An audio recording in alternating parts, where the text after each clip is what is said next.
હમણાં બેન સીમાબેને આપણી પાસે એટલા બધા સુંદર પદો રજૂ કર્યા, એટલી બધી આર્ત વાણીમાં અને આર્દ્ર સ્વરે રજૂ થયા કે સાક્ષાત જાણે કે સામવેદમાં જેણે શ્રીકૃષ્ણે પોતે પ્રશંસી છે એવી જે સંગીતની પરમ બંદીશ છે એ વ્યક્ત થઈ રહી હોય. હમણાં નટુભાઈએ જે વાત કરી એ સવારમાં મને એક મધ્યકાલીન કવિ સંત એનું પદ યાદ આવી ગયું હતું. એ પદની પંક્તિઓ મેં એમને ટાંકીને કહી હતી. આ આનંદ કેવો અલૌકિક હોય છે. શાસ્ત્રો પાસે જઈએ અને એમાં જેમ જેમ પ્રવેશતા જઈએ તેમ તેમ એની અગાધતાનો, એની મહાનતાનો, એના ઊંડાણનો, એની ગહનતાનો આપણને જે પરિચય થાય છે. તો સંત કવિ એના એક પદમાં એમ કહે છે કે હે સખી, કેમ આનંદને કહું જીવા થકી, કેમ આનંદને કહું જીવા થકી, એક ચલકલડે સિંધુમાં ચાંચ બોડી. નાનકડું એક ચરકલડું સિંધુમાં ચાંચ બોડતું હોય એવો આપણો તો એક પ્રયત્ન હોય છે. એનો આનંદ એટલો અવર્ણનીય હોય છે, એટલો અકથ્ય હોય છે, જેને શબ્દોમાં મૂકીને કહી શકાતો નથી. એવું જે અગાધ આપણા શાસ્ત્રોમાં ભરેલું જીવનની ગૂઢતાનું જે જ્ઞાન છે, જીવનની પરમ ચેતનાનું, દિવ્યતાનું જે ગાન છે, એનો જે ઉદ્ઘોષ છે એ એટલો મોટો છે કે એની અંદર આપણા કોઈ પણ પ્રયત્નો માત્ર એક ચાંચ બોડવા સમાન હોય છે. કાલે આપણે જે વાત કરી એ વાત એ મારો મુખ્ય ઉદ્દેશ નથી. આપણા વ્યાખ્યાનનો પણ મુખ્ય મુદ્દો જે છે તે કૃષ્ણ વ્યક્તિ અને વિભૂતિ છે. મારા મનમાં એક ચોક્કસ વાત છે તે ઘૂંટાયા કરતી હતી, અને તે કે પ્રત્યેક વ્યક્તિને જેમ પોતાનું આગવું વ્યક્તિત્વ હોય છે, આગવું ચારિત્ર હોય છે, એમ શ્રી કૃષ્ણ આટલો વ્યક્તિત્વવાન, આટલો સામર્થ્યવાન, આટલો વિભૂતિમત, એવું જ આપણી સામે વ્યક્તિત્વ છે તો એના વ્યક્તિત્વના પાસાઓ તો કેટલા બધા હોઈ શકે. તો એમની વ્યક્તિમત્તાના જે વિવિધ પાસાઓ છે, મેની ફેસેટેડ જેને પર્સનાલિટી આપણે કહીએ, એવી જે એક બહુ મોટી વ્યક્તિતા છે, એનું જો આંશિક પણ ક્યાંક વર્ણન થઈ શકે, ઉદ્ઘાટન થઈ શકે તો એ કરવું. અને એની અંદર રહેલું જે વિભૂતિમત તત્વ છે, જે વિભૂતિવાન એને બનાવે છે, એ શું છે, કેવું છે, ક્યાં છે, કેટલું છે, એનું જો થોડું વર્ણન થઈ શકે કે એનું જો થોડું ઉદ્ઘાટન થઈ શકે તો કરવું. શ્રી કૃષ્ણ ઉપર અનેક ગ્રંથો લખાયા છે, ભારતની અનેક ભાષાઓમાં લખાયા છે, એ કંઈ બધા આપણે વાંચી શક્યા નથી. કથાઓ રૂપે, નવલકથાઓ રૂપે પણ લખાયા છે, અને ચિંતનાત્મક, મનનાત્મક, ચિંતનાત્મક પણ લખાયા છે, વિમર્શાત્મક પણ લખાયા છે. પણ બધા કંઈ આપણે વાંચી નથી શક્યા. જે વાંચ્યા છે તેનો આપણને ખ્યાલ આવે છે કે શ્રી કૃષ્ણને સમજવાનો પ્રયત્ન હર ખૂણેથી, પ્રત્યેક છેડેથી લોકો કરવાના પ્રયત્નમાં છે. અને એમાં ગુજરાતી ભાષામાં જે કેટલાક સારા પ્રયત્નો થયા છે, એમાં કનૈયાલાલ મુનશીનો એક પ્રયત્ન છે. આપ સૌ જાણો છો કે ભારતીય વિદ્યાભવનના સ્થાપક, ગુજરાતી ભાષાના બહુ મોટા ગજાના સાક્ષર, સારસ્વત, ગાંધીયુગના પ્રમુખ સાહિત્યકાર અને દેશના એક બહુ મોટા સંસ્કૃતિ પુરુષ, ચિંતક, સંશોધક, અભ્યાસી, આખા વિશ્વમાં જેની શાખાઓ સ્થપાયેલી છે એવું ભારતીય વિદ્યાભવન, સંસ્કૃતના અગાધ પ્રેમી, પુરાણોના બહુ ઊંડા અભ્યાસી, ઇતિહાસના અઠંગ અભ્યાસી, રાજકારણમાં ગયા મુત્સદીપણું એમણે દાખવ્યું, એ પ્રધાન થયા, એ ગવર્નર થયા, એ મુનશી જીવનના પાછલા વર્ષોમાં શ્રી કૃષ્ણના જીવન અને સ્તવન તરફ વળ્યા હતા, અને કૃષ્ણાવતારના 8 ભાગ એમણે લખ્યા હતા. એ અમસ્તુ નહોતું, એકાએક નહોતું. એ જે પરિવર્તન છે મહાબૌદ્ધિક છે.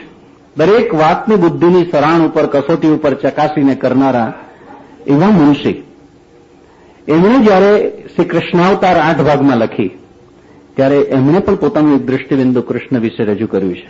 એવું હરીન્દ્ર દવે માધવ ક્યાંય નથી નવલકથા લખીને કર્યું છે. એવું રઘુવીર ચૌધરીએ ગોકુલ, મથુરા અને દ્વારિકા નામની 3 ભાગમાં કથા લખીને કર્યું છે. એવી પન્નાલાલ પટેલે પાર્થને કહો ચડાવે બાણ એ અનેક ખંડોમાં નવલકથા લખીને કર્યું છે. ક્યારેય નવલકથા લખી નહોતી એવા મરમી સાંઈ મકરંદ દવેએ બલરામને નાયક બનાવીને નવલકથા લખી માટીનો મહેકતો સાદ, અને એવી નવલકથા લખીને પણ કૃષ્ણનું સંકીર્તન પોતાની નજરે શ્રી કૃષ્ણ કેવા છે દર્શાવવાનો પ્રયત્ન એમણે પણ કર્યો છે. અને મનુભાઈ પંચોળી દર્શક, એમણે પણ અવસાન પૂર્વે 1992ની સાલમાં એક બહુ જ મહત્વની નવલકથા કુરુક્ષેત્ર આપી. અને કુરુક્ષેત્ર એટલા માટે લખી, એ પ્રસ્તાવનામાં લખે છે કે મારે મન સદાય એક કુતૂહલનો વિષય રહ્યો હતો કે કુરુક્ષેત્ર ધર્મક્ષેત્ર કેમ હતું, એને ધર્મક્ષેત્ર શા માટે કહે છે. અને બહુ વિચારતા મને એમ લાગ્યું કે શ્રી કૃષ્ણની હાજરી હોવાને કારણે કુરુક્ષેત્ર ધર્મક્ષેત્ર પણ હતું. અને કુરુક્ષેત્ર લડાયું શા માટે? જો કૃષ્ણ જેવી એક બહુ મોટી વિભૂતિ, સાક્ષાત પરબ્રહ્મનું તત્વ જે વખતે હોય તો એ યુદ્ધને અટકાવી ન શકે. એની હાજરીમાં પણ મનુષ્ય આટલો જઘન્ય થઈ શકે, આટલો નિંદનીય થઈ શકે, આટલો હિંસાનો આચાર કરી શકે, એ આખી વાતને સમજવા અને તપાસવા માટે એમણે પણ કુરુક્ષેત્ર નામની નવલકથા લખી. એવા ગુજરાતીમાં ચિંતન મનન વિવર્ષાત્મક ગ્રંથો પણ ઘણા લખાયા છે. પણ એ ઉપરાંત હરીન્દ્ર દવેએ કૃષ્ણ મારી નજરે, સુરેશ દલાલે કૃષ્ણ મારી નજરે, ગુણવંત શાહે કૃષ્ણ મારી નજરે, રજનીશજીએ કૃષ્ણ મારી નજરે, બકુલભાઈ રાવલે કૃષ્ણ મારી નજરે, અનેકોએ પોતાની રીતે કૃષ્ણને જોવાનો પ્રયત્ન કર્યો છે. ત્યારે હરીન્દ્રભાઈ સેજ જુદા પડ્યા હતા અને એમણે પોતાના વ્યાખ્યાનમાં એમ કહ્યું હતું, મુંબઈમાં ઘણા બધા આ પ્રકારના શ્રેષ્ઠીઓ વસે છે, એને જાત જાતના આવા ખ્યાલ આવે છે, જેમ નટુભાઈને ખ્યાલ આવે છે તેમ એક વિનુભાઈ મહેતા છે. એ વિનુભાઈ મહેતાએ એક વખત આવા સત્રનું આયોજન કર્યું હતું અને 3ને ભેગા કરી દીધા, હરીન્દ્ર દવે, સુરેશ દલાલ અને ગુણવંત શાહ, અને એમને વિષય આપી દીધો કૃષ્ણ મારી દૃષ્ટિએ આપણે વાત કરવાની. એમાં હરીન્દ્રભાઈએ પેલા 2 મિત્રોથી જુદા પડીને એમ કહ્યું કે કૃષ્ણના જન્મ પહેલા આપણે નહોતા, કૃષ્ણના જન્મ પછી આપણે નથી. આપણે તો મનુષ્ય છીએ, આપણું તો મર્યાદિત જ્ઞાન છે, આપણે તો બહુ ટૂંકું આયુષ્ય લઈને આવ્યા છીએ, તો કૃષ્ણને આપણી નજરે આપણે શું માપી શકવાના છે? આપણા પહેલા પણ કૃષ્ણ હતા અને આપણા પછી પણ કૃષ્ણ રહેવાના છે, તો કૃષ્ણની દૃષ્ટિએ આપણે એમ જો આપણે જોઈએ તો કેમ? અને કૃષ્ણ આપણને કઈ રીતે જુએ છે જોવાનો પ્રયત્ન એમણે વિવિધ ગ્રંથો લખીને કર્યો છે ગુજરાતી ભાષામાં. કૃષ્ણ અને માનવ સંબંધો, આનંદ પુરુષ શ્રી કૃષ્ણ એવા 2 ઉત્તમ પુસ્તકો એમણે માધવ ક્યાંય નથી નવલકથા ઉપરાંત હરીન્દ્રભાઈ ગુજરાતીમાં આપ્યા છે. આપમાંના ઘણા શુગ્ન વક્તાઓએ અને શ્રોતાઓએ એ વસાવ્યા હશે, વાંચ્યા હશે. પણ મારો પ્રયત્ન સૌથી જુદો છે અને હું જરા એક ત્રીજા દૃષ્ટિકોણથી આખી વાતને સમજવા માંગુ છું કે શ્રી કૃષ્ણ વિશે આપણે વાત કરીએ, એમના વ્યક્તિત્વ વિશે અને વિભૂતિ તત્વ વિશે, ને આપણા કોઈ અર્થઘટનો એના ઉપર આરોપીએ, આપણું જે કંઈ મર્યાદિત જ્ઞાન છે એનાથી આપણે એના જીવનની ઘટનાઓ છે કે એમના વ્યક્તિત્વના પાસાઓ છે એનું અર્થઘટન કરીએ, એના કરતાં બહેતર છે કે શ્રી કૃષ્ણને શ્રી કૃષ્ણની નજરે આપણે તપાસીએ. શ્રી કૃષ્ણ એ વ્યક્તિ કે વિભૂતિ તરીકે કેવા છે એ શ્રી કૃષ્ણની નજરે જોવા, શ્રી કૃષ્ણના કેમેરાથી શ્રી કૃષ્ણના જીવનની આખી ઘટનાઓને તપાસવી, એવું મારા મનમાં છે. અને એટલા માટે થઈને હવે બાકીના જે વ્યાખ્યાનો છે મારા, એની અંદર હું શ્રી કૃષ્ણ પોતે વ્યક્તિ એટલે શું, વિભૂતિ એટલે શું, એ બંનેની સ્પષ્ટ વ્યાખ્યાઓ આપી છે શ્રીમદ ભગવદ્ ગીતામાં સ્વમુખે.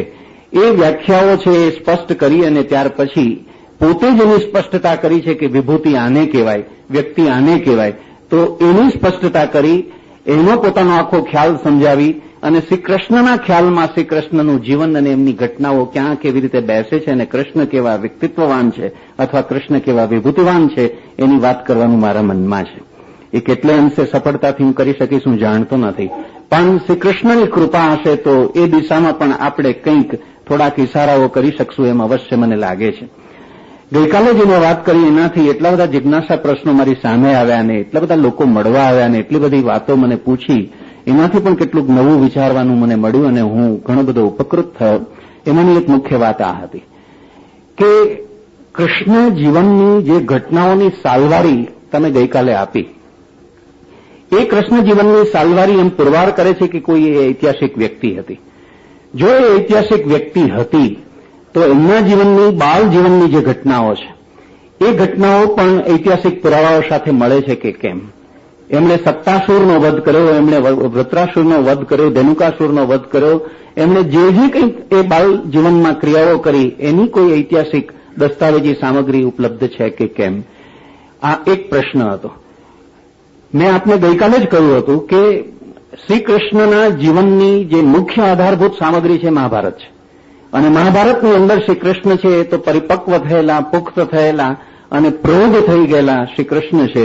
એમના બાળ જીવનની જે ઘટનાઓ છે તે તો આપણને મુખ્યત્વે મળે છે શ્રીમદ ભાગવતમાં, વિષ્ણુ પુરાણમાં, હરિવંશ પુરાણમાં, અને એ જે ત્રુટક છૂટક અંશો આપણને મળે છે એની અંદરથી, અને બાકી કવિઓએ અને જે સંતોએ પોતાની રીતે એનું ચિત્ર ઉભું કર્યું છે એમાંથી મળે છે.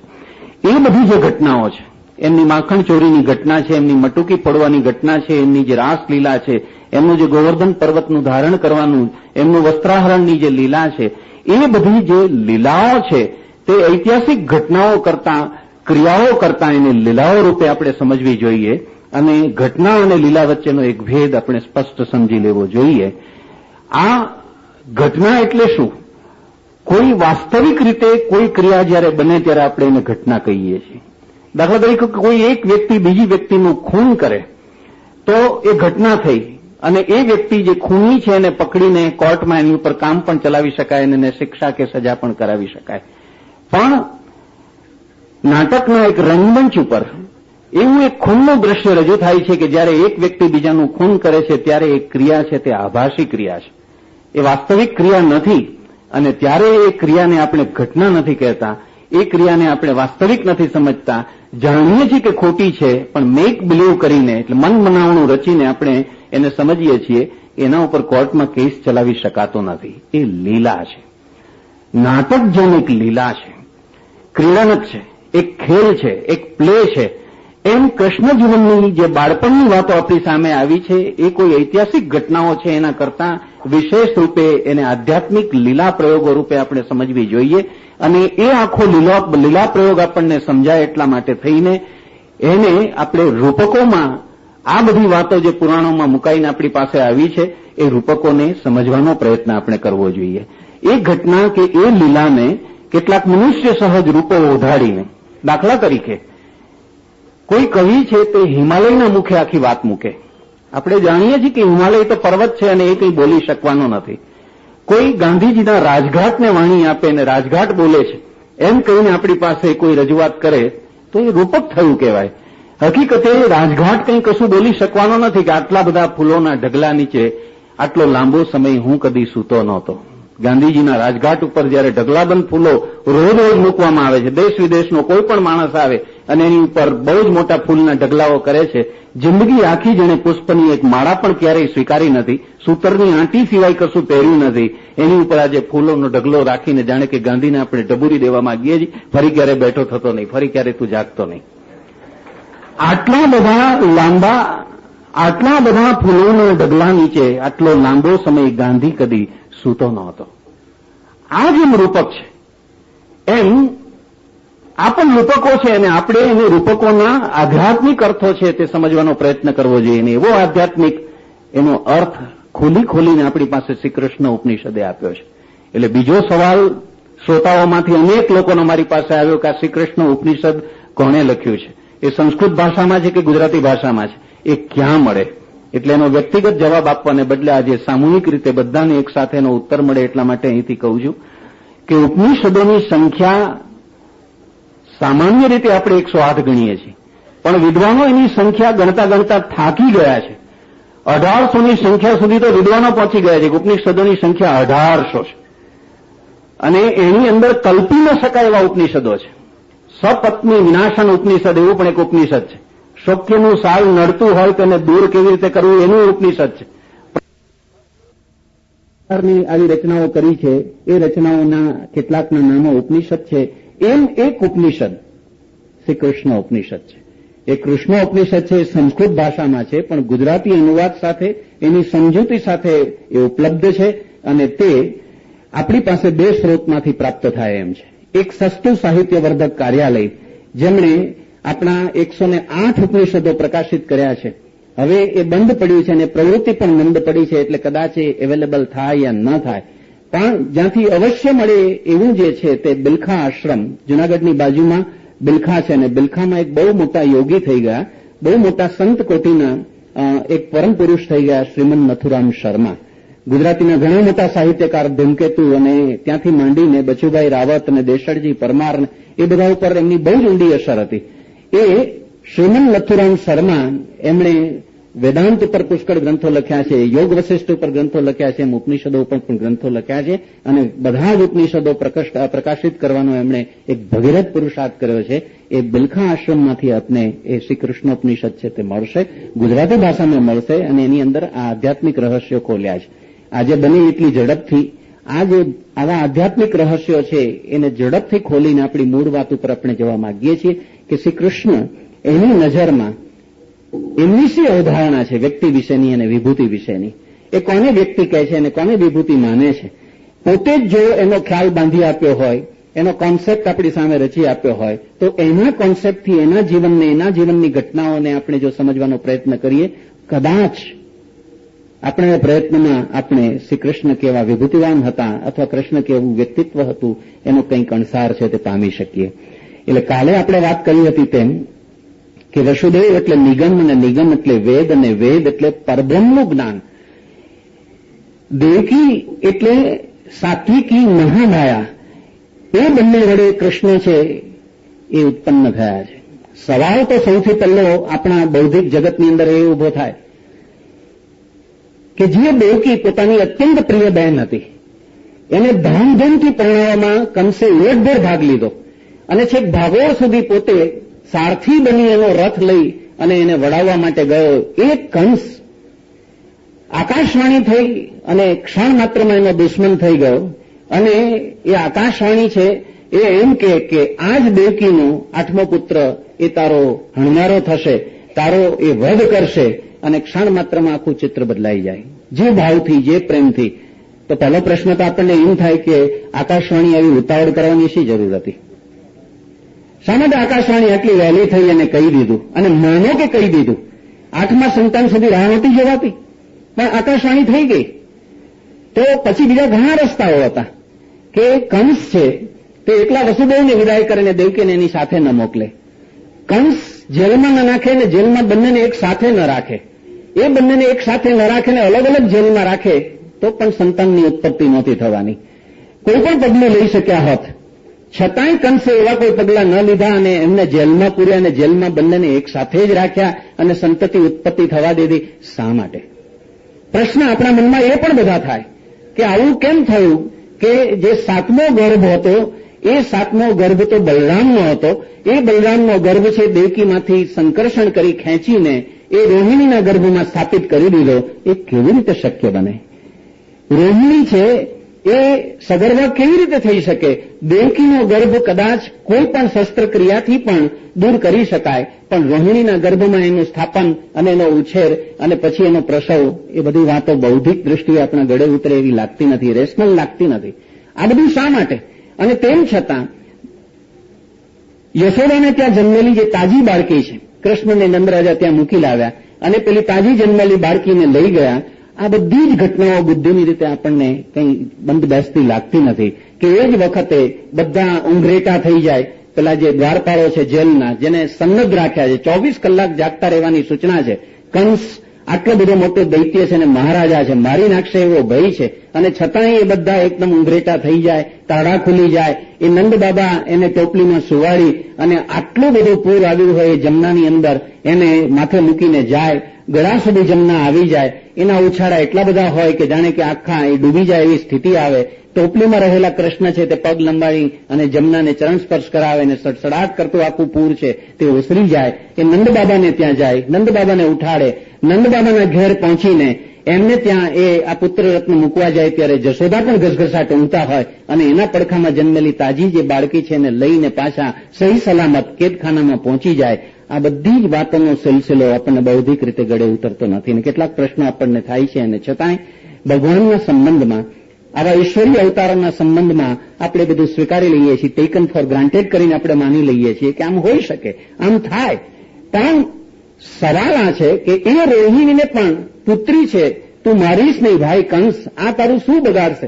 મારું 8મું સંતાન પુત્રી છે એવી ઘણી કાકલુદીઓ અને વિનંતીઓ છતાં પણ કંસ માને નહીં અને એને શિલાઓ પર પછાડી અને જ્યારે એને મારવાનો પ્રયત્ન કરે ત્યારે આકાશમાં એ ઉડી અને એ પણ પેલી જેમ વહેલી આકાશવાણી થઈ ગઈ એમ એ પણ કહેતી ગઈ કે મને શું મારવા માટે પ્રયત્ન કરે છે, તારો શત્રુ તો જન્મી ચૂક્યો છે અને વ્રજની અંદર લીલા લેર કરે છે. આવી જો આ યોગીનીએ ફરીથી ભવિષ્યવાણી જો ન ઉચ્ચારી હોત તો કંસે જે અત્યાચારો કર્યા, જે વ્રજની અંદર જન્મેલા જેટલા તાજા શિશુઓ હતા એને મારી નાખવા માટેની એક બહુ મોટી પ્રવૃત્તિ કરી એ પણ ન થઈ હોત.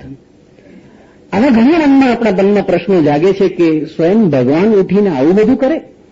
એ શક્ય નથી. આ બધી વાતો આપણે જે રીતે ગોઠવી છે અને આપણા લોકમાનસમાં દ્રઢ થઈ છે અને આપણે લોકમાનસમાં જે રીતે એને પ્રચાર કરતા રહ્યા છીએ, પ્રસાર કરતા રહ્યા છીએ, ફેલાવતા રહ્યા છીએ, વાસ્તવમાં એ કોઈક જુદી વસ્તુ છે. હકીકત એ છે કે શ્રી કૃષ્ણ પોતે જ્યારે વિષ્ણુનો અવતાર છે, સ્વયં પરમ બ્રહ્મ છે, એ બ્રહ્મ જ્યારે અહીં અવતર્યું છે ત્યારે શ્રીમદ ભગવદ્ ગીતામાં વિભૂતિ યોગમાં 10મા અધ્યાયની અંદર અને 13મા અધ્યાયમાં ક્ષેત્રજ્ઞ અધ્યાય, એ 2 અધ્યાયની અંદર આ બધી જ વાતોનો સ્પષ્ટ ખુલાસો આપે છે. અને એ પોતે કહે છે, અર્જુન એમને વિનવે છે અને વિનવીને એમ કહે છે કે પરમ યોગ શક્તિ જેમની પાસે છે તેવા પરમ વિભૂતિવાન એવા આપને હું વિનંતી કરું છું કે આપનું જે વિભૂતિમત તત્વ છે, આપનું જે પરમ તેજસ્વી વ્યક્તિત્વ છે એની વિગતે સવિસ્તાર વર્ણવીને આપ મને વાત કરો. હું અમૃત પાન કરતા ધરાતો નથી, આપ પુનઃ ફરી ફરીને મને એ વાત કરો. શબ્દો ત્યાં 2 અગત્યના છે. આપ આ સમસ્ત બ્રહ્માંડના, આ સચરાચર સૃષ્ટિના, સારા બ્રહ્માંડના આદિ કરતા છો, મધ્ય કરતા છો, અંત કરતા છો. આપ યોગ શક્તિ ધરાવનાર છો, આપ વિભૂતિવાન છો. આ શબ્દો બહુ જ અગત્યના છે. સમસ્ત કૃષ્ણ જીવનને અને કૃષ્ણ જીવનની લીલાઓને સમજવા માટે અગત્યના છે. અને શ્રી કૃષ્ણ ઉપનિષદે આ વાત પકડીને આ આધ્યાત્મિક રહસ્યો બધા ખોલ્યા છે. શ્રી કૃષ્ણ કોઈ પણ ચમત્કારો પોતાની જિંદગીની અંદર કરી શક્યા હોય, એને કોઈ કલ્પના માનવાની જરૂર નથી, એને ફિક્શન માનવાની જરૂર નથી, આ ઉપજાવી કાઢેલી વાતો છે એમ માનવાની જરૂર નથી. તમે માનો, સ્વીકારો કે કૃષ્ણે એમના જીવન દરમિયાન આ બધા ચમત્કારો કર્યા છે, તો આ ચમત્કારો કોઈ આવા કરી શકે ખરા? એવો જો પ્રશ્ન મનમાં ઉઠે તો અવશ્યનો ઉત્તર છે કે હા, કરી શકે. કોણ કરી શકે? ક્યારે કરી શકે? તો એનો ઉત્તર સ્વયં ગીતામાં કહ્યું તેમ યોગ શક્તિ જેણે કેળવેલી છે તે. આ બધા જ કનૈયાલાલ મુનશીથી માંડીને રઘુવીર ચૌધરી સુધીના બધા લેખકોએ જે આ ચમત્કારનું અર્થઘટન કેવી રીતે કરવું, એને કેવી રીતે સમજાવવા એના જે પ્રયત્નો કર્યા છે, એમાં એક વાત સ્વીકારી છે અને તે એ છે કે શ્રી કૃષ્ણે ક્રિયાયોગ કરેલો હતો. અનેક પ્રકારના યોગો છે. આપ સૌ જાણો છો કે ભારતીય સંસ્કૃતિમાં આપણા વડવાઓની આપણને જે પરમ મોટી દેન છે તે એ છે કે જીવનનું આખું વ્યાકરણ રચીને આપ્યું છે. મનુષ્ય કેવી રીતે જીવવું અને સફળતાપૂર્વક કેવી રીતે આખા જીવનને સાર્થક કરીને જીવવું. જીવે છે તો ચાંચડ, માંકડ, મચ્છર, જીવ જંતુ બધા જીવે છે, પણ એની સામે કોઈ ગોલ નથી, કોઈ લક્ષ્ય નથી, જેમ તેમ જીવીને મરી જાય છે. પેલા કાગડા અને કૂતરા જે મોતે મરે છે એમ જેના જીવનમાં કોઈ ધ્યેય નથી, કોઈ ગંતવ્ય નથી, કોઈ ગોલ નથી, એ લોકો એની જેમ જ છે તે જીવન છે તે એમને જેમ તેમ વેડફી નાખે છે. પણ એવું જીવન વેડફવું નહીં અને માણસ સાર્થક રીતે પોતાનું જીવન છે તે પસાર કરી શકે એટલા માટે થઈને આપણા વડવાઓએ જીવનનું સંપૂર્ણ વ્યાકરણ રચી આપ્યું છે, ગ્રામર ઓફ લાઈફ. અને એટલા માટે વર્ણાશ્રમની, એટલા માટે પેલા પુરુષાર્થોની એ બધી પરિકલ્પના કરીને આપણને આપી છે. 4 વર્ણ, 4 ધર્મ, 4 પુરુષાર્થ, 4 ધામ, આ બધી જે કલ્પનાઓ કરીને આપણા સામે જે મૂકી છે કે ક્ષત્રિય, વૈશ્ય, શુદ્ર એમ કરીને આપણને બધા બ્રાહ્મણ અને એમ જે 4 આપણને વર્ણો આપ્યા, 4 આશ્રમો આપ્યા કે બ્રહ્મચર્યાશ્રમ હોય, ગૃહસ્થાશ્રમ હોય, વાનપ્રસ્થાશ્રમ હોય, સંન્યાસાશ્રમ હોય. 4 પુરુષાર્થની વાત આપણને કરી, ધર્મ, અર્થ, કામ અને મોક્ષ. અને 4 ધામની જે વાત કરી આપણને કે પૂર્વમાં જગન્નાથપુરી, પશ્ચિમમાં દ્વારિકાપુરી, ઉત્તરમાં કાશીપુરી અને દક્ષિણમાં રામેશ્વરપુરી. આ બધાની પાછળ બહુ દીર્ઘ અનુભવ પછી આવેલું દાપણ છે. અને એ પોતાના વંશવારસોને, એ પોતાની પાછળની જે પ્રજા છે, પોતાની સંતતિ છે, એ સફળતાથી જીવી શકે એટલા માટે થઈને આખું ગોઠવીને આપણને આપેલું છે કે તમે તમારા જીવનને ઉર્ધ્વગામી બનાવી શકો. આ ચારધામની કલ્પના એટલા માટે છે કે તમે દિશાએ દિશાએ ફરો ને તમારો લોક સંપર્ક થાય, એટલા માટે ચારધામની યાત્રા છે. અને સૂત્ર આપ્યું આપણને, ચરેય વહીતી, ચરેય વહીતી, ચરેય વહીતી. ચાલતો નર ભદ્રા પામશે, બેઠેલાનું નસીબ બેઠેલું રહેશે.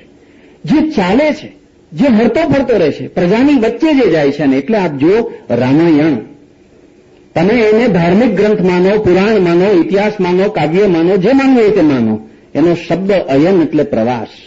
શીર્ષકમાં જ રામનો પ્રવાસ એવું શીર્ષક છે. રામ પગ વાળીને રામાયણમાં ક્યાંય બેસતા નથી. એમ જૈનોનો ગ્રંથ વસુદેવ હિન્દી, કૃષ્ણના પિતા વસુદેવ હિન્દી એટલે હેંડવું, એટલે ચાલવું, એટલે પ્રવાસ.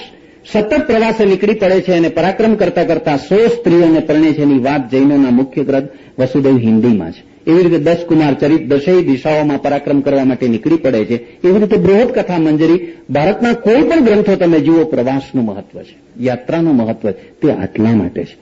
એ જ્યારે આપણા ઋષિમુનિઓએ અને આપણા પૂર્વજોએ આખું જીવનનું વ્યાકરણ ઘડીને આપ્યું, એની અંદર આ વાત બધી સ્પષ્ટ કરીને આપણને મૂકી છે. અને એમાં કહ્યું છે કે જીવનની અંદર જો તમારે સાર્થક રીતે જીવવું હોય, પરિપૂર્ણ રીતે જીવવું હોય, તો એનું પણ સાયન્સ છે, એનું વિજ્ઞાન છે.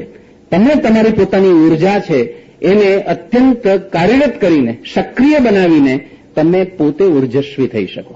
તમે પોતે ઉર્જસ્વી. તમામ ઉપનિષદોનો એકમાત્ર જયઘોષ છે, અને એ જયઘોષ એ છે કે મનુષ્ય માત્ર મહામાનવ થવા સર્જાયેલો છે. સંપૂર્ણ મહાભારત છે તે આપણને એક જ વાત શીખવવા માંગે છે, અને સ્પષ્ટ શબ્દોમાં વેદવ્યાસે આપણને કહી છે. અને વાત છે, ન માનુષાત શ્રેષ્ઠતરમ હિ કિંચિત.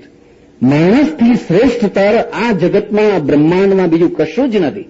જેનો પડઘો બંગાળી કવિ બડુચંડી દાસે 17મી સદીમાં પાડ્યો, માનુષ સાધાર ઉપરે માનુષ સત્ય, તાહાર ઉપરે નાહી સુનહે માનુષ ભાઈ. સાધાર ઉપરે માનુષ સત્ય. બધી જ વાતો ઉપર જો કોઈ સવાયું સત્ય હોય તો તે મનુષ્ય પોતે જ.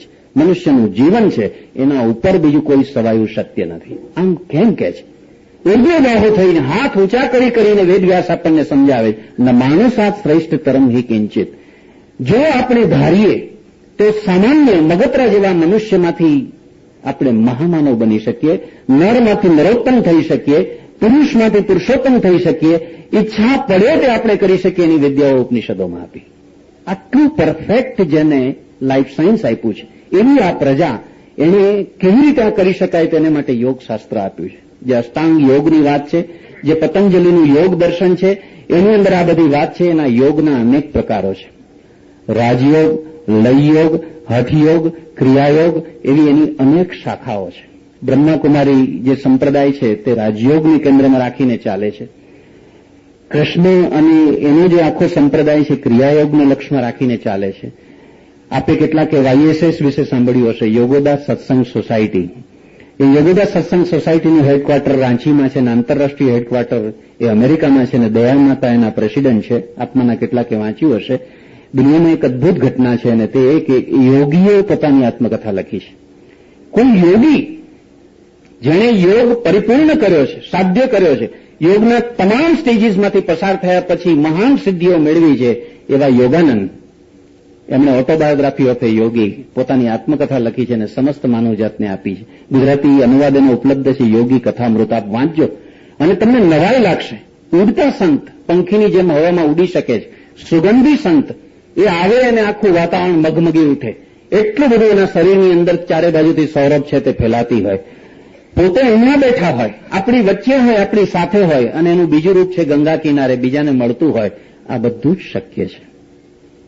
તમે યોગી કથામૃત વાંચશો અને તમને અનુભવ થશે. એની અંદર અનેક ચિત્રો છે. દુનિયાની ભલભલી રસિક નવલકથાઓ અને રસિક ફિલ્મોથી પણ વધારે રસિક પુસ્તક જો કોઈ હોય તો યોગાનંદની આત્મકથા છે. આપ વાંચજો. એ લોકો પર્સનલ ટ્યુશન આપે છે. ઘેર બેઠા યોગનું શિક્ષણ ટપાલ દ્વારા તમને આપે છે અને પછી તમને દીક્ષા પણ આપે છે. એ ક્રિયાયોગ શીખવે છે, જે ક્રિયાયોગ શ્રી કૃષ્ણે કરેલો હતો. કોની પાસે કૃષ્ણ ક્રિયાયોગ શીખાતા? ઉપનિષદ, મહાભારત, પુરાણો એનું નામ પણ આપે છે. એમના ગુરુનું નામ હતું ઘોર આંગીરસ. ઘોર આંગીરસ પાસે એમણે આખો ક્રિયાયોગ છે તે સાધ્ય કરેલો હતો. અને એ ક્રિયાયોગ કરેલા એવા એ પરમ યોગી હતા, જેને અર્જુન વિભૂતિ યોગની અંદર તમારી યોગ શક્તિ અને તમારી વિભૂતિ છે એનું પુનઃ વર્ણન કરો એમ કહીને જે એને કહે છે, એની પાછળનું કારણ આ છે. કૃષ્ણ પોતાના જીવનમાં કોઈ પણ ચમત્કારો કરી શક્યા હોય તેનું કારણ એ છે કે એણે ક્રિયાયોગ સંપૂર્ણ કરેલો હતો. અને જે કોઈ ક્રિયાયોગ કરવા જાય છે, જે કોઈ સાધનાના માર્ગમાં પ્રવેશે છે, જે કોઈ આંતર સાધના કરે છે, એની સામે બાહ્ય જગતના અને આંતરિક જગતના અવરોધો, વિઘ્નો, વ્યવધાનો પુષ્કળ આવે છે. સાધના એ બહુ કપરામાં કપરી વાત છે. આપણા મધ્યકાલીન સંતોએ આ બધી વાત કહી છે ને. શું કહ્યું છે એને? આપણા મધ્યકાલીન સંતોએ આવી આંતરિક સાધનાના માર્ગે જાય છે. ખંડાની ધારે ચાલવું છે. ખબરદાર મનસુબાજી. માણસના મનના મનસુબાને ઉદ્દેશીને આપણા કવિએ ગાયું હતું કે આ તો ખંડાની ધારે ચાલવા જેવો માર્ગ છે. આ સહેલો માર્ગ નથી. તમે જેવા સાધનાના માર્ગે સાધક થઈને જેવા પ્રવાસ કરવા લાગો છો કે તમારી અંદર રહેલા સડ રીપુઓ અને બહારના જગતની અંદર રહેલા રીપુઓ તમારી ઉપર હુમલા શરૂ કરે છે. તેને તમે દૈત્યો કહો, એને તમે રાક્ષસો કહો, એને જે નામ આપવું હોય તે આપો, પણ તમને પીડે છે, પારાવાર પીડે છે. તમારી સાધનામાં અંતરાયો ઉભા કરે છે, વિક્ષેપો ઉભા કરે છે. એને જેમ જેમ તમે જીતતા જાઓ, એને જેમ જેમ તમે કાબૂમાં લેતા જાઓ ને એની પાર જ્યારે નીકળો ને અંતર સાધનામાં તમે ચરમ કક્ષાએ જ્યારે પહોંચો ત્યારે આવો ક્રિયાયોગ છે તે સંપૂર્ણ થયો કહેવાય. કોઈ હઠયોગી હોય છે, દાખલા તરીકે પાણી ઉપર ચાલી બતાવે છે. મુંબઈમાં એવા ઘણા ખેલ થયા છે કે કોઈ યોગી છે તે સડક ઉપર કે પુલ ઉપર સડસડાટ ચાલ્યા જતા હોય એમ પાણી ઉપર, સમુદ્ર ઉપર ચાલ્યા જાય, નદી ઉપર ચાલ્યા જાય. કોઈ અંગારા ઉપર ચાલે છે, ધગધગતા અંગારા છે એમને દજાડતા નથી. કોઈ લયયોગી હોય છે. યોગના આવા અનેક પ્રકારો છે અને એની અનેક પ્રકારની સાધના પ્રક્રિયાઓ છે. કોઈ પ્રાણાયામની પ્રક્રિયા છે, કોઈ શ્વાસની પ્રક્રિયા છે, ગોયંકાજી વગેરે જે કરાવે છે, એવી અનેક પ્રકારની અલગ અલગ પ્રક્રિયાઓ છે. એ બધાનો અંતિમ હેતુ આ છે કે તમે તમારી અંદર રહેલી જે સાચી ઉર્જા શક્તિ છે, પેલું પરબ્રહ્મનું જે તમારી અંદર મુકાયેલું એક રૂપ છે, એને તમે સાકાર કરી શકો. એ કયું છે?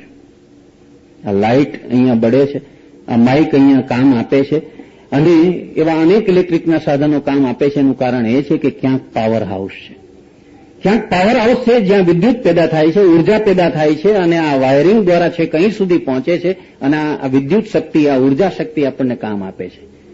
ઈશ્વરે પરમ તત્વે આપણા પોતાના શરીરની અંદર પણ એક મોટી ઉર્જા શક્તિ મૂકી છે, એક પાવર હાઉસ મૂકેલું છે. એ પાવર હાઉસનું નામ આપણા પૂર્વજોએ, આપણા શાસ્ત્રજ્ઞોએ આપ્યું છે કુંડલિની. આ કુંડલિની છે એને જાગૃત કરવાની છે. એને જાગૃત કરી અને તમે શું કરી શકશો? શા માટે એને જાગૃત એ સુસુપ્ત કેમ છે એનું ચિત્ર પણ બનાવ્યું છે, આપણા પૂર્વજોએ આપ્યું છે કે આમ આંટી મારીને બેઠેલી કોઈ સર્પિણી હોય એવી સર્પિણી જેવું, આંટી મારીને બેઠેલી સર્પિણી જેવું એક કુંડલિનીનું ચિત્ર આપણી સામે આવે છે. એ કુંડલિની એ સુષુપ્ત અવસ્થામાં હોય છે અને આપણો જે આ મેરુદંડ, જે આપણી કરોડરજ્જુ છે એને નામ આપ્યું છે મેરુદંડ. મોરારજીભાઈની લાકડી જેવી એક લાકડીની કલ્પના કરો. બે ભ્રમરની વચ્ચે જે સ્થાન છે જ્યાં બહેનો ચાંદલો કરે છે, સૌભાગ્યનું ચિહ્ન કરે છે, જ્યાં યોગીઓ અને પ્રાણાયામ કરનારાઓ પોતાની આંખોને સ્થિર કરે છે, ત્યાંથી માંડીને આ લાકડી શરૂ થાય છે. આ જે કરોડરજ્જુ છે તે આપણા જે ગુહ્યાંગો છે એની વચ્ચે પૂરી થાય છે. અહીંથી શરૂ થયેલી છેક આપણા ગુદા અને ઉપસ્થ વચ્ચે એ લાકડી જાણે કે પૂરી થાય છે અને એની ઉપર આવેલા 7 ચક્રો છે. આ 7 ચક્રો છે એ ચક્રોને જ્યારે તમે ગતિમાન કરો છો, એને જ્યારે સક્રિય બનાવો છો ત્યારે તમારી અંદર પેલી ઉર્જા શક્તિ છે તે ચાલુ થાય છે, તમારી અંદર રહેલો પેલો ડાયનામા છે તે ચાલુ થાય છે, પેલું પાવર હાઉસ છે તે ચાલુ થાય છે અને તમે એ ક્રિયા કરી શકો છો, ધારો તે તમે કરી શકો છો. તો મહેશ યોગી જે ટ્રાન્સેન્ડેન્ટલ મેડિટેશનની વાત કરે છે, આખું અમેરિકા જેની પાછળ ઘણું પાગલ થયું હતું, એ શું કહે છે તમે જુઓ. મહેશ યોગીએ આ સૂત્ર, આ જ વસ્તુ સમજાવવા માટે એક સૂત્ર આપ્યું, મનનાત ત્રાયતે ઇતિ મંત્ર. જે મનથી આપણું રક્ષણ કરે છે એનું નામ મંત્ર. સૌથી વધારે કપરું જો કોઈને વશ કરવા જેવું હોય તો તે મન છે. શરીરને વશ કરી શકાશે, મનને વશ કરવું બહુ કપરું છે. શરીરનો કાયાકલ્પ થઈ શકે એમ મનનો પણ કાયાકલ્પ થઈ શકે. આપણા પૂર્વજોએ કહ્યું છે કે વૈદકીય સારવારથી અને ચિકિત્સાથી શરીરનો કાયાકલ્પ થઈ શકે છે. આપણે ત્યાં તો કથાઓ છે કે વૃદ્ધ થઈ ગયેલા પિતાને પાછા જુવાન બનાવવામાં આવ્યા. આખો શરીરનો કાયાકલ્પ થઈ શક્યો.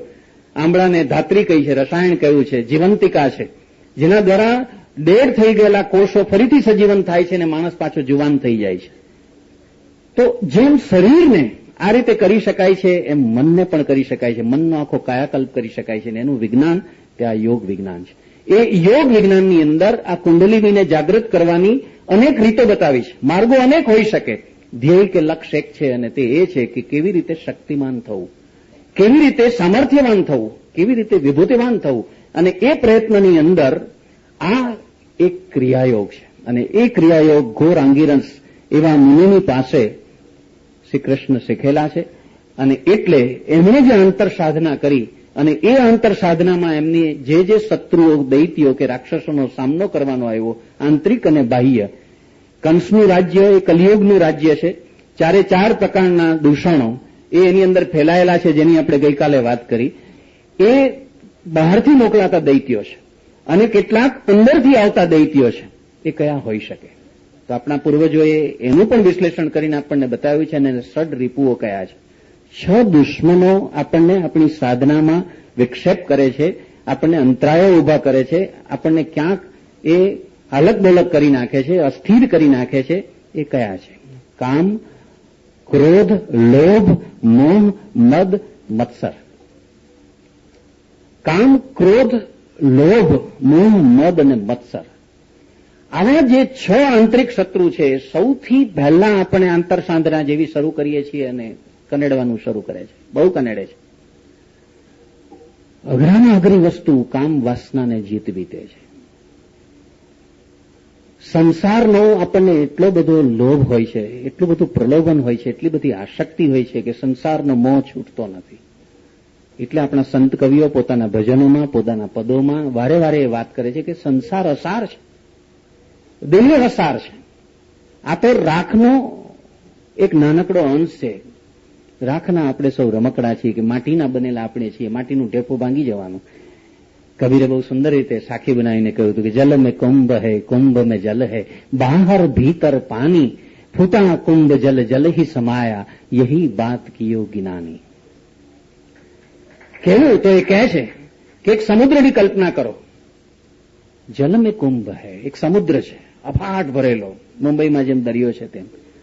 એક માટીનો ઘડો લાવો, એક કુંભ લાવો, એની અંદર દરિયાનું જ પાણી ભરો અને દરિયામાં મૂકો, એ તરવા લાગશે. જલ મેં કુંભ હૈ, કુંભ મેં જલ હૈ. દરિયાનું પાણી જે કુંભમાં છે, બહાર દરિયો છે, અંદર કુંભમાં દરિયાનું પાણી છે. સંયોગ વસાત માનો કે કુંભ ફૂટ્યો, ફૂટા કુંભ જલ જલ હી સમાયા. એ કુંભ જો ફૂટી જશે તો એની અંદરનું પાણી, દરિયાનું પાણી પાછું દરિયામાં ભળી જવાનું, જેને તમે ક્યાંય કોઈ રીતે છૂટું કરી શકવાના નથી, અલગ પાડી શકવાના નથી. એ એમાં ભળી જશે. યહી બાત કિયો જ્ઞાની. આ શરીર આવો માટીનો કુંભ છે, આ શરીર આવું રાખનું રમકડું છે. એની અંદર જે કંઈ પાણી ભર્યું છે, જે કંઈ સત્વ ભર્યું છે, તો પેલા મહાશ્વાસનું છે, મહાપ્રાણનું છે. આખા બ્રહ્માંડમાં વ્યાપ્ત એવો જે મહાપ્રાણ છે, એ પ્રાણનો એક અંશ આ શરીર નામના દેવળની અંદર પૂર્યું છે. અને એટલે મીરાએ ગાયું હતું, મારો હંસલો નાનો ને દેવળ જૂનું તો થયું રે. હંસ એટલે આત્મા. આત્મા ક્યારેય એને કોઈ કાળની અસર થતી નથી. ગીતામાં શ્રી ભગવાને પોતાના સ્વમુખે કહ્યું તેમ, ન હન્યતે ન હન્ય માને. શસ્ત્રથી, અસ્ત્રથી, અગ્નિથી કોઈ રીતે જેને પરાજિત કરી શકાતો નથી, જેને ઉંમર નથી, જેને કાળ નડતો નથી, જે અજર છે, અંબર છે, એવો જે આત્મા, એનું હંસનું રૂપક આપણે ત્યાં આપ્યું છે. ને એટલે જ હંસ અને પરમહંસ આપણે જે આવી કોટીએ પહોંચેલા હોય છે, એને આપણે વિશેષણોથી નવાજીએ છીએ. પરમહંસ યોગાનંદ કહેવાય છે, પરમહંસ રામકૃષ્ણ કહેવાય છે. એનું કારણ આ છે કે એના આત્મા એ કોટીએ પહોંચેલા છે. એ કોટીએ પહોંચેલા આત્માને, અને એટલે જ્યોતિષ વિદ્યાની અંદર પણ બધા યોગો આપેલા છે. કાલસર્પ યોગ છે જ્યોતિષ વિદ્યાની અંદર, એમ હંસ યોગ છે, એમ પરમહંસ યોગ છે. કેટલીક વ્યક્તિઓ આવું સદભાગ્ય લઈને અવતરે છે કે એનું જ્યોતિષ, એના કર્મની રેખાઓ, એની આ વિધાતાએ લખેલી લેખાઓ છે તે પરમહંસ કક્ષાની હોય છે, અને આ જગતમાં રહેવા છતાં પણ એ પરમહંસ બની શકે છે. તો આ જે આખી વાત છે એ સમજાવે છે કબીર આ રીતે કે એ કુંભ ફૂટતા જેમ પાણી પાણીમાં ભળી જાય છે, એમ આ મહાપ્રાણ છે, પાછો પ્રાણ એમાં ભળી જવાનો છે, એને છૂટો નહીં પાડી શકાય. આ તો આ છે. તો આટલું જો સમજીએ કે આ દેહ ભાડાનું ઘર છે, આ કંઈ આપણી પોતાની મિલકત નથી. અહીંયા 99 વર્ષના પટ્ટે છે તે આપણે સરકાર પાસેથી ખરીદીએ છીએ. રહેવા માટેનું ઘર, રહેવા માટેનો ફ્લેટ, રહેવા માટેનો બંગલો, કંઈ સાથે આવવાનું નથી. અને એ જ રીતે આ ભાડાનું મળેલું શરીર છે, કેટલા વર્ષો એ પણ આપણે જાણતા નથી કે આપણી પાસે કેટલા વર્ષો રહેવાનું છે, અને છતાંય એની સુંદરતામાં, એની મોહકતામાં, એના અભિમાનમાં આપણે રાચતા રહીએ છીએ. તો પહેલો એને દૂર કરવાની આખી વાત આવે છે કે દેહનું ભાન ભૂલો. દેહ અસાર છે, સંસાર અસાર છે. આ સંસારની વચ્ચે આપણે જે વસીએ છીએ, સંસાર અસાર છે. શા માટે અસાર છે? તો એની વાત કરતા આપણને સમજાવે છે કે આ સંસાર તો વિચારો અને વિકારોથી ભરેલો છે. એક ક્ષણ માત્ર તમે વિચાર કરો કે મારે વિચાર અટકાવી દેવો, વિચાર નથી કરવો, તમારું મગજ વિચાર શૂન્ય નહીં થાય. બંધ દોરડામાં ચામાચડીયું આંટા મારે ને એમ એ વિચાર તમારા મનમાં ગુમરાયા કરશે. વિચાર નથી કરવો, વિચાર નથી કરવો, પણ વિચાર બંધ નહીં થાય. આ વિચાર સૂક્ષ્મ જે પરમાણુઓ આખા વાતાવરણમાં ફેલાયેલા છે, જે શ્વાસોશ્વાસની પ્રક્રિયાથી અંદર જાય છે, વિચારોમાં અને વિકારોમાં રૂપાંતરિત થાય છે, એટલે પ્રાણાયામની પ્રક્રિયા છે. પ્રાણાયામ દ્વારા, પ્રાણના આયામ દ્વારા તમે શ્વાસનું રોદન કરો છો, ચિત્તવૃત્તિનો નિરોધ કરો છો, અને એ નિરોધ કરીને તમારી ચિત્તવૃત્તિઓને બહેકતી અટકાવો છો. તમે બહારથી આવતા આવા જે વિચારો અને વિકારો છે એને પણ અટકાવો છો, અને તમારા મગજને એક નિસ્તરંગ ઝીલની જેમ, તમે સાવ શાંત પડેલું કોઈ સરોવર હોય એવું એક સ્થિર જલ જેવું, સરોવર જેવું, સ્વચ્છ, પારદર્શક, અછોત સરોવર જેવું તમે કરી શકો છો. એટલા માટે પ્રાણાયામની પ્રક્રિયા છે. એ કૃષ્ણે કરી છે. અને એટલે એના જીવનની જે બધી ઘટનાઓ છે, જે બાળપણની ક્રિયાઓમાં આપણે જોઈએ છીએ, બધાનો અર્થ કૃષ્ણોપનિષદે, રૂપકનો અર્થ આધ્યાત્મિક ભૂમિકાએ ખોલી ખોલીને આપણે આપ્યો છે. એની એક ઉડતી ઝલક થોડી આપીને હું આગળ નીકળી જવા માંગુ છું. શ્રી કૃષ્ણ એટલે કૃષ્ણોપનિષદ કહે છે વિશુદ્ધ પરમ પ્રેમનું સ્વરૂપ. શ્રી કૃષ્ણ એટલે સત્યનું ચરમ રૂપ. શ્રી કૃષ્ણ એટલે આનંદનું ચરમ રૂપ. આનંદમય, ચૈતન્યમય, સત્યમય પરમે. જે પ્રાર્થના અરવિંદ આશ્રમના સાધકો જે ગાય છે, વારે વારે જે ગાય છે, તેની અંદરના પ્રથમ શબ્દો છે આનંદમય, ચૈતન્યમય, સત્યમય પરમે. જે પરમ શક્તિ છે તે આનંદમય છે, ચૈતન્યમય છે, અને એની સાથે સાથે સત્યમય છે. આ જે શક્તિ છે એ શક્તિ એમને નથી થઈ. જો ઐતિહાસિક વ્યક્તિ છે કૃષ્ણ, આપણી જેમ કોઈ માતાની કુખે જન્મ્યા છે, તો એણે સાધના વડે આ પ્રાપ્ત કરી છે. અને એ સાધનામાંથી એ પસાર થયા ત્યારે એને પણ આ બધા વિઘ્નો અને અંતરાયોનો સામનો કરવો પડ્યો છે. એટલે પહેલી ઘટના આવી તે પૂતનાની. એ પૂતનાનો વધ શા માટે કર્યો? ભોગ પ્રદાયની એવી શક્તિ હતી, આસુરી શક્તિ હતી, તો એક એને નડી, એને એનો નાશ કર્યો. શક્તાસુરની વાત આવી. એ મુખ્ય ઘટના કઈ છે? આપણે ત્યાં જે 16 સંસ્કારોનો વિધિ છે, એવો એક વિધિ હજુ પણ ગામમાં ચાલે છે, ને તે અંગ પરિવર્તનનો. બાળક નાનું હોય ત્યારે એને પડખું ફેરવવાનો પણ એક ખાસ વિધિ કરવામાં આવે. જેમ ચોલ ક્રિયા કરે, જેમ નામ સંસ્કારનો વિધિ હોય, જેમ યજ્ઞોપવિતનો વિધિ હોય, એમ અંગ પરિવર્તનનો વિધિ. એવો યશોદા અને નંદ બાબાએ કૃષ્ણ માટે કર્યો છે, પડખું ફેરવવાની ઘટના. બાળ સ્વરૂપે ઈશ્વર સ્વરૂપ જ આપણે સમજીએ છીએ, એની પ્રત્યેક ઘટનાઓ છે. વિધાત્રી છઠ્ઠીએ લેખ લખવા આવે તો આપણે બધી જ સ્થૂળ બધી ભૂમિકા કરીએ છીએ. લેખણ મૂકીએ છીએ, કાગળ મૂકીએ છીએ, કંકુ ઘોડીને મૂકીએ છીએ.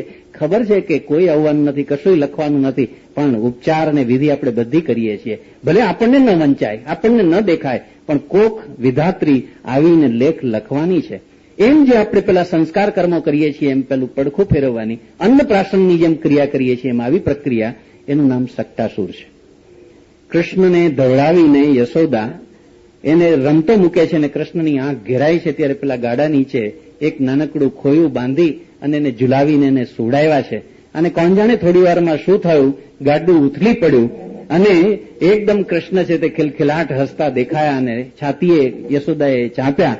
ઓહો, આ શું થયું? આટલું ભારે ગાડું, જેની અંદર આટલી સામગ્રી, અંગ પરિવર્તનની આ આખી ક્રિયા કરવા માટે થઈને ઠાંસીને સામગ્રી લાવવામાં આવી હતી, એ બધાને ઉડાડી મૂકી. અને આ તો બાળક છે, તેણે ગાડું તોડી નાખ્યું. પણ ત્યાંથી એની શરૂઆત થાય છે કે જે આ પ્રકારના વચ્ચે આવતા અંતરાયો છે, એને નાશ કરવાની આખી લીલા, એ લીલાનો આધ્યાત્મિક અર્થ એ છે કે સંસાર તરફની આસક્તિ જે છે, આસક્તિમાંથી પડખું ફેરવવું. પરમ તત્વ તરફ પડખું ફેરવવાની જે ઘટના છે, એ સાધનાનું પહેલું પગથિયું છે.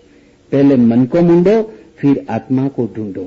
મૂળ વાત ચૂકાઈ ગઈ છે, અને પેલી સ્થૂળ જે ક્રિયાકાંડ છે કે પેલું વિધિ છે, આપણામાં રહી ગયો છે, બાળકનું પડખું ફેરવવું.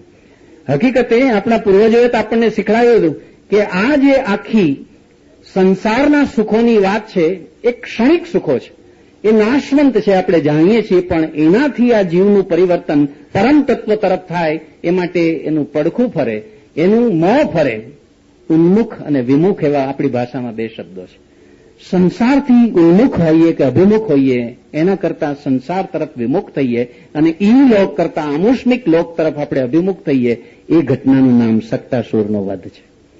આ જે પરમ તત્વની આખી જે લીલા છે, એ લીલા પહેલી વેલી જે બતાવી તેનો અર્થ આ છે. પછી આવ્યો તૃણાવર્ત. તૃણાવર્તનો અર્થ છે વંટોળિયો, ચક્રાવો, ટોર્પીડો. શું અર્થ છે એનો? એકદમ આવ્યો અને કૃષ્ણને ખભે બેસાડીને હવામાં ઉડી ગયો અને હમણાં જાણે કે એને ઉપરથી ફેંકીને એના ફોદે ફોદા કાઢી નાખશે, પણ એમણે ગળું દબાવ્યું અને તૃણાવર્તને, રાક્ષસને ત્યાં પછડાયો ધરતી ઉપર ને મરી ગયો.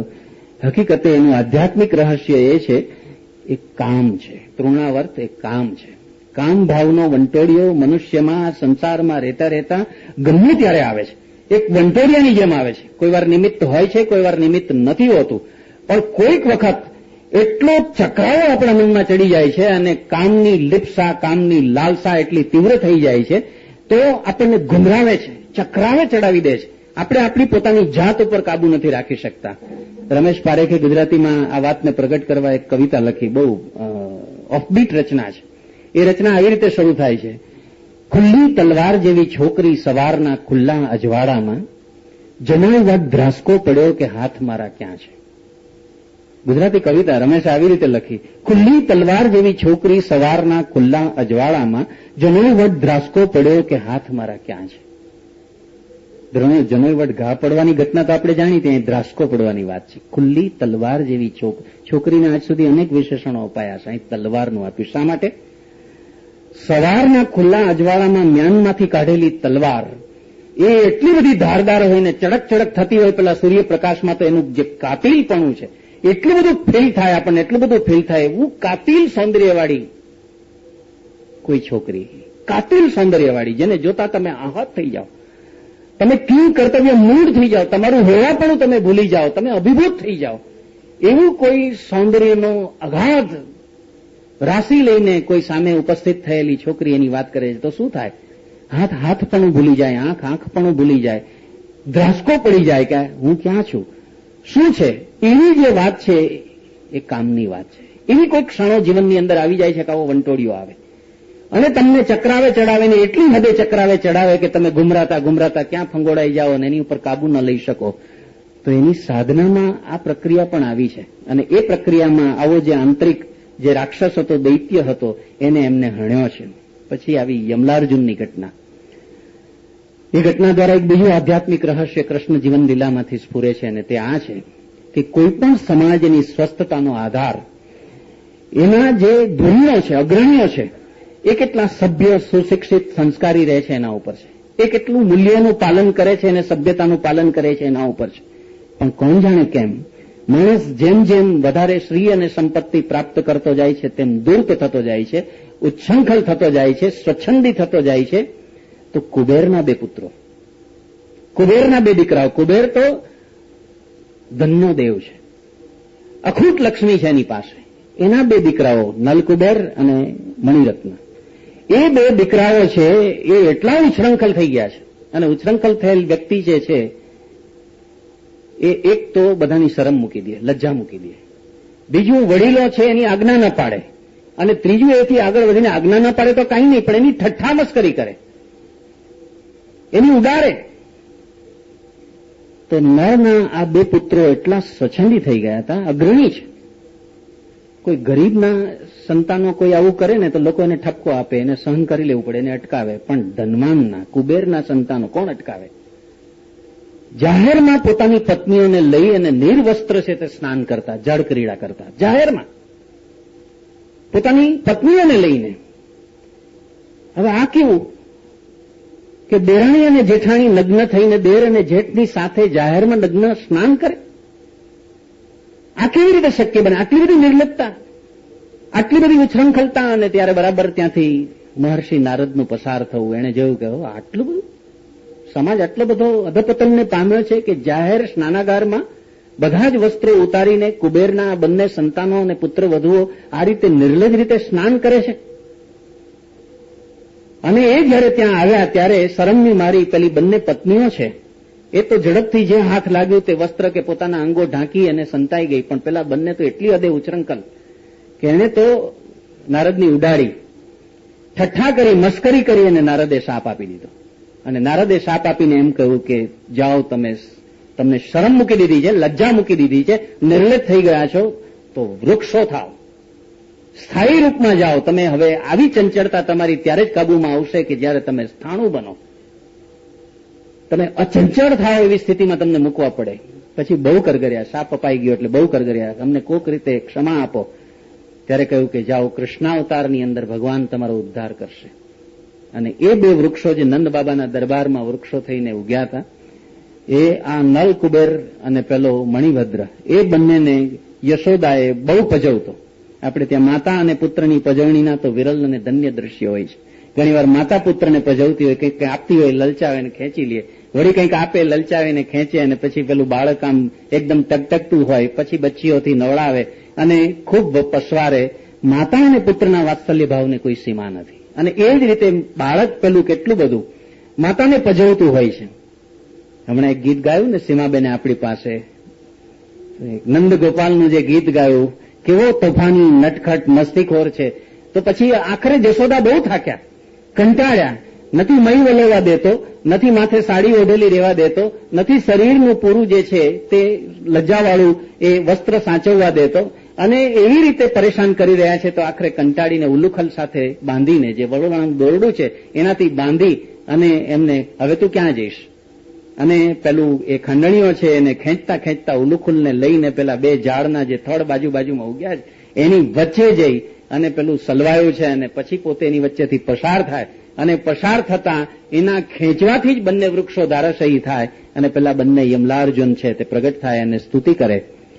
કોઈ એક બાળક આવા બે વૃક્ષોને, આવા મોટા ઊંડા મૂળિયા નાખેલા વર્ષો જૂના વૃક્ષને ઉખાડી નાખે, એ કંઈ શક્ય છે? પણ એના દ્વારા જે આધ્યાત્મિક રહસ્ય કે રૂપક આપણને જે બતાવવું છે તે આ છે કે બે ભાઈઓ એટલે બીજું કશું જ નહીં, રાગ અને દ્વેષ. અને એ બંનેની પત્નીઓ એટલે બીજું કશું જ નહીં, આસક્તિ અને ઈર્ષા. આ રાગ અને દ્વેષ અને આસક્તિ અને ઈર્ષા જે છે એને નિર્મૂળ કરવા છે. એ પણ એટલા શત્રુઓ છે અને એ સાધના, અંતર સાધનાની અંદર વિક્ષેપ કરનારા છે. તો એનો પણ પરાભવ, અને એ પરાભવ કરવાની ઘટના એ કૃષ્ણે કેવી રીતે કરી એનું આ રૂપક આપણી સામે આ રીતે આવ્યું. પછી આવ્યો વત્સાસુર વધ. વત્સ એટલે પુત્ર, અને સૌથી મોટું આપણું જો કોઈ નબળામાં નબળું અંગ હોય તો પુત્રેષણા, લોકેષણા, વિત્તેષણા, આ બધી એષણાઓ છે. મારો પુત્ર મેનેજર છે, મારો પુત્ર મિનિસ્ટર છે, મારો પુત્રામ, મારો પુત્રામ, મારો પુત્રામ. પુત્ર માટે થઈને જે એષણા કેટલી હોય છે એ તો ઘોડાનો ખૂંદનાર દેને રન્નાદેથી માંડીને પછી જે આપણી એષણાઓ, એને માટે બાધા, આખડી, જપ, તપ, આ તે, દેવ દેવી બધા મનાવવાના પ્રયત્નોથી માંડીને પછી એના માટેની એક એટલી બધી એષણા હોય છે. તો આવી સાધકોમાં પણ હોય છે કે શિષ્યો પણ આવા પોતાના પુત્ર વત્સ હોય છે, પુત્ર સમાન હોય છે. મારો શિષ્ય આ છે, મેં એને જ્ઞાન આપ્યું છે, મેં એને તૈયાર કર્યો. જેમ પુત્રેષણા એમ શિષ્યેષણા, એ પણ એટલી ખતરનાક વસ્તુ છે આંતરિક સાધનાની અંદર. અને એ પણ વિક્ષેપ રૂપે જયારે આવતી હોય છે ત્યારે એનો નાશ કરવાનો હોય છે. એ પેલા વત્સાસુર વધની ઘટના દ્વારા કૃષ્ણની લીલામાં આપણને દેખાડાય છે કે એને કેવી રીતે આધ્યાત્મિક રીતે એનો નાશ કેવી રીતે કર્યો. એમાં પણ બંધાવા માંગતા નથી. ત્યાર પછી જે ઘટના આવી તે બકાસુર વધ. બક એટલે બગલો, દેખાય હંસ એવું જ પણ ધૂર્ત અને ઢોંગી. બગ ભગત એટલા માટે આપણી ભાષામાં શબ્દ છે તે ભગતની જેમ દેખાવ કરે અને છેતરે.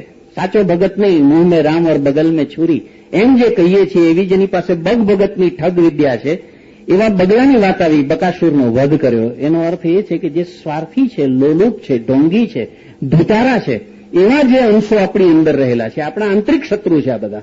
ક્યારેક ઢોંગ કરી લઈએ છીએ, ક્યારેક સ્વાર્થી થઈ જઈએ છીએ, ક્યારેક દંભ કરી લઈએ છીએ. આ બધું આપણી અંદર છે, એને પણ જીતવું પડે છે. આંતરિક સાધનાની માર્ગે જેમ જેમ આગળ વધતા જાઓ ને એમાં બધા જ વિકારો ખુલતા જાય છે. મોરારજીભાઈએ અને ડાયાભાઈ પટેલે સ્વમૂત્ર પ્રયોગ ઉપર પુસ્તકો લખ્યા છે, કદાચ આપે જોયા હશે. એ સ્વમૂત્ર પ્રયોગમાં એક વાત એમણે જણાવી છે કે આરોગ્યમય રહેવા, નિરામય રહેવા માટે થઈને પોતાના જ મૂત્રનો ઉપયોગ એક ઔષધ તરીકે બહુ તેજસ્વી છે, પણ એ કરશો ત્યારે, સ્વમૂત્રનું પાન કરશો ત્યારે શરીરના જેટલા વિકારો હશે શરીરમાં દેખાવાના શરૂ થશે. શરીર વિકારવાન બનશે, બધા જ વિકારો તમને દેખાવા લાગશે. આવી વાત એમણે એ પુસ્તકમાં કરી છે અને જે લોકો પ્રયોગો કરતા હોય છે એના અનુભવનો પણ વિષય છે. એમ સાધનાના માર્ગે જયારે જઈએ છીએ ત્યારે આવા બધા જ આંતરિક વિકારો બહાર આવવા માંડે છે. આપણી અંદર શું છે? કેમ કે દુનિયામાં હજારો માણસોને આપણે મળી શકીએ છીએ, કોક સાથે હસ્તધનુન સેકન્ડ કરી શકીએ છીએ, કોકને ભેટી શકીએ છીએ, કોકને હાથ લાવી શકીએ છીએ, કોકનું માથું પસવારી શકીએ છીએ, બધું થઈ શકે છે. પણ જાતની મુલાકાત ક્યારે થાય? આખી દુનિયાને મળી શકતા આપણે આપણી પોતાની જાતને ક્યારે મળીએ? પોતાને જ કેવી રીતે બાથમાં લઈ શકાય? આ સ્વની સાથે સેકન્ડ કરવું, સ્વની સાથે હસ્તધનુન કરવું કે સ્વની સાથે પરિરંબન કરવું અઘરામાં અઘરી વાત છે. અને એ જયારે કરવા માટે નીકળીએ છીએ ત્યારે સૌથી મોટી જે મુશ્કેલી પડે છે તે મુશ્કેલીની અંદર આવો દંભ હોય છે, આવું સ્વાર્થ હોય છે. આ બધું જે હોય છે એના નાશની વાત આ આધ્યાત્મિક રીતે બકાસુર વધમાં આવી. પછી આવ્યો અઘાસુરની ઘટના. એકદમ આવ્યો, ગોવાળિયાઓ રમતા હતા અને જે થયું અઘ એટલે પાપ, સંસ્કૃત શબ્દ છે. પાપ અને પુણ્ય એ બે બહુ જ મોટા કોન્સેપ્ટ છે હિન્દુ ધર્મ સંસ્કારમાં. તમે જોજો કે પશ્ચિમની સંસ્કૃતિ આખી એમ જયારે માને છે કે મનુષ્ય પાપનું સંતાન છે, man is a son of sin. ભારતીય સંસ્કૃતિ માને છે કે મનુષ્ય અમૃતનું સંતાન છે અને એટલે અંગ્રેજી ભાષામાં પાપ માટે સિન શબ્દ છે પણ પુણ્ય માટે કોઈ શબ્દ નથી. દુનિયાની આટલી સમૃદ્ધ ગણાતી અંગ્રેજી ભાષામાં પુણ્ય નામનો કોઈ શબ્દ નથી. દિવ્યતા માટે ડિવિનિટી છે, પવિત્રતા માટે સેરેનિટી છે કે બધા જ શબ્દો છે, પણ પુણ્ય જેવો કોઈ શબ્દ છે અંગ્રેજી ભાષામાં છે નહીં. કારણ એ છે કે એમની પાસે કોન્સેપ્ટ જ નથી. એ પ્રજા પાસે એનો ખ્યાલ જ નથી કે પુણ્ય જેવી કોઈક વસ્તુ છે. પાપ ને ક્ષીણ કેવી રીતે કરવા, પાપ ક્ષય કેવી રીતે કરવો? ધર્મે જય અને પાપે ક્ષય. આપણા વડીલોએ આપણને શીખડાયું છે. જેમ જેમ ધર્મ કૃત્ય કરતા જશો તેમ તેમ તમે સમૃદ્ધ થતા જશો, ઊંચે ઉઠતા જશો. જેમ જેમ પાપ કૃત્યો કરતા જશો તેમ તેમ તમે નાશ પામતા જશો, ક્ષીણ થતા જશો. પાપ અને પુણ્યના આપણી પાસે તો સ્પષ્ટ એવા ખ્યાલો આપણા પૂર્વજોએ, આપણા વડીલોએ, ઋષિમુનિએ આપણી સામે મૂક્યા છે. આ અઘાસુર એટલે પાપનો દૈત્ય.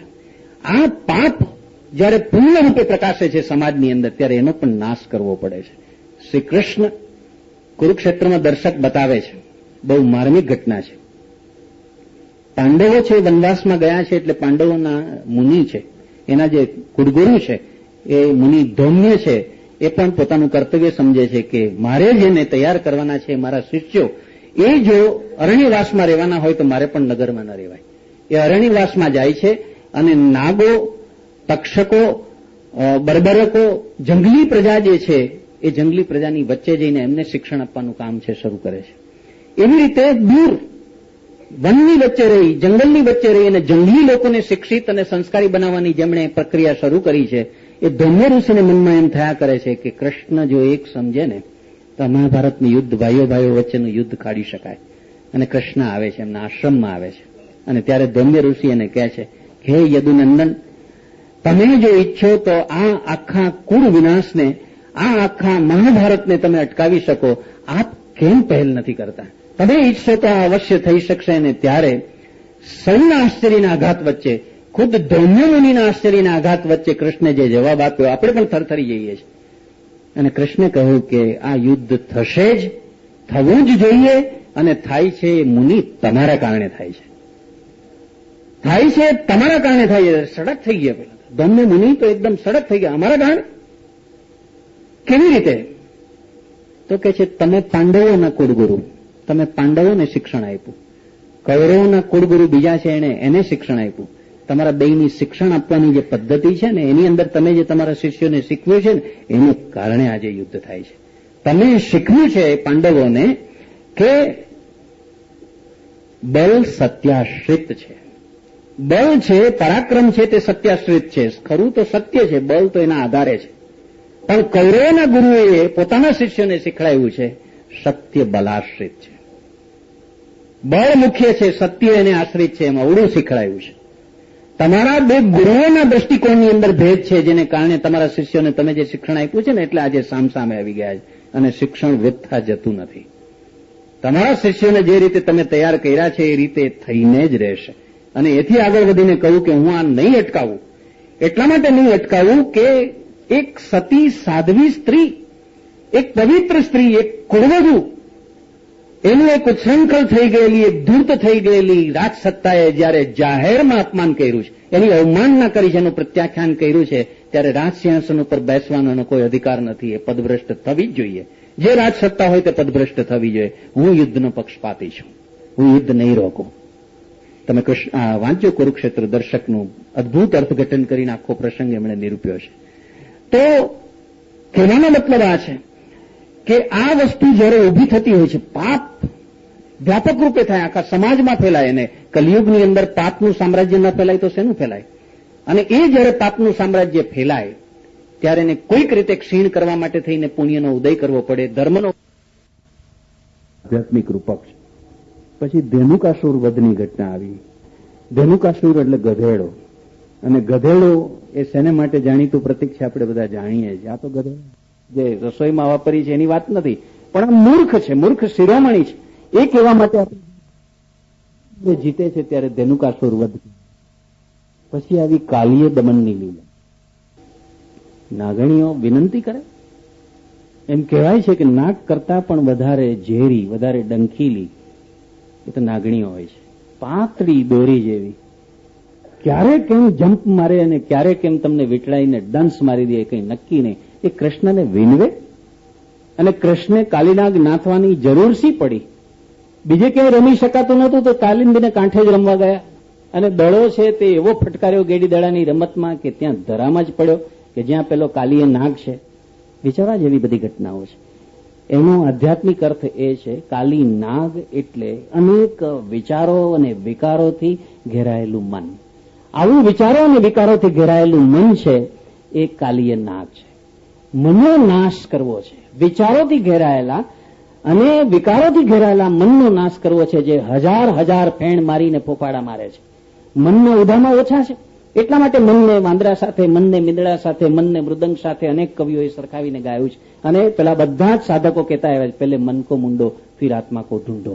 જ્યાં સુધી મનને મરાતું નથી ત્યાં સુધી આત્માની દિશામાં આગળ વધાતું નથી. તો આ મન એને નાશ કરવો છે, એની વિષય વાસનાઓમાંથી ખરડાયેલા મનને બ્રહ્મરસમાં તરબોળ કરવું છે. એટલે તમે જુઓ કે એનું દમન કરે છે પણ એનો નાશ નથી કરતા ઈશ્વર. બીજા બધા દૈત્યો કે અસુરોનો નાશ કર્યો, પણ આને તો આજ્ઞા કરી કે તું આ વ્રજને પરેશાન કરી રહ્યો છે ને, અહીંથી ચાલ્યો જા, જા ક્ષીર સમુદ્રમાં જા. કાલિય નાગનું સ્થાનાંતર કરાવ્યું છે, એને માર્યો નથી, એને દૂર નથી કાઢ્યો, અને એને ક્ષીર સમુદ્રમાં એમણે ધકેલી દીધો. એટલે કે મનને પરમ બ્રહ્મના રસ ઉપર, જેના ઉપર વિષ્ણુના અવતાર રૂપે પોતે ક્ષીર સાગરમાં બિરાજમાન થયા છે. આ આખી ઘટનાનો આધ્યાત્મિક અર્થ છે તે વિષય વાસનાઓથી ખરડાયેલા મનને બ્રહ્મરસમાં તરબોળ કરવાનો આખો અર્થ છે. તે એ છે કાલિંદીનો ધરો એ આપણી હૃદય ગુહા છે. પેલો જે દડો છે તે જ્ઞાનનો દડો છે. એના જેટલા આધ્યાત્મિક અર્થો તમે એને ખોલવાનો પ્રયત્ન કરશો એટલા ખોલતા જશે. પણ મને લાગે છે કે આજનો આપણો સમય થઈ ચૂક્યો છે. 7:15 આપણે અહીંયા ટકવું જોઈએ. ઈચ્છા તો એવી હતી કે આજે આ બધી જ જે લીલાઓ છે, બાળ લીલાઓ, એનું આજે આ અર્થઘટન છે પૂરું કરવું, અને એની વ્યક્તિ અને વિભૂતિમત્તાની વાત છે તે ઝડપથી આપણા હાથ ઉપર ધરવી. પણ કૃષ્ણ ઈચ્છા બલી હશી, એટલે એને જે ધાર્યું હશે તે થશે ને એટલી વાત થશે. બાકીની વાત હવે પછી આપણે જોઈશું. મિત્રો, આજે વહેલું પૂરું એટલા માટે કર્યું છે કે નીચે આપણે હનુમાન જયંતિનો જે મહોત્સવ છે એમાં 7:30 વાગે આરતી છે, જેને મેં એમાં રસોઈ લઈ શકશે. હજી આપણે 2 દિવસ વેદ સાહેબને સાંભળવાના છીએ, અને જે કાંઈ બી બાકી કહેવાનું છે કે મને લાગે છે કે આપણે છેલ્લે દિવસે તમારી બધાની સંમતિ હશે તો અડધો કલાક વધારે આપણે કરશું. અને આટલાથી બી આપણને તો સંતોષ થવાનો નથી. આજે એમની સાથે એ વાત થયેલી છે કે ભવિષ્યમાં જ્યારે બી અનુકૂળતા હશે ત્યારે ફરીથી પાછા આપણે વેદ સાહેબને સાંભળવાના છીએ, અને એમણે હા પાડી છે.